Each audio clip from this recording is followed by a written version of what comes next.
Magandang umaga. Ngayong umaga ay mag-harvest kami ng gabi. Itong gabi na to ay siguro mga 1 month pa lang itong naitatanim. Itong nakaraan ay palaging umuulan at may bagyo pa nga.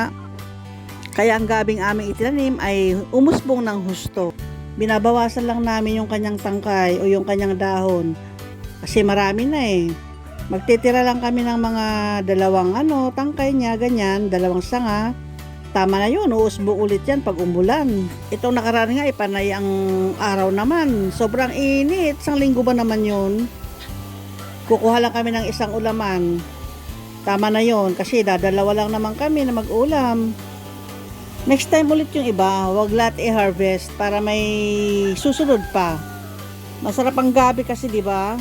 Kahit hindi mo gataan yan, kahit yung dinding lang yan o ipaksi mo yan, masarap yung gabi.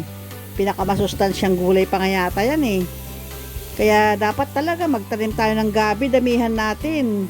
Basta may basang lupa o yung matubig na lupa, mas maganda. Dito sa amin kasi, konting araw lang, natutuyo na yung lupa, kaya kawawa yung gabi. Yan, nag-iwan lang kami ng ng 2 tangkay sa bawat puno. Siguro mga 6 na puno lang yung yung nabawasan namin ng dahon.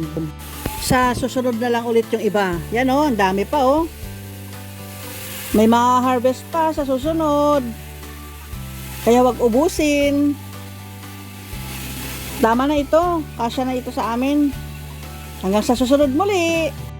Bye-bye.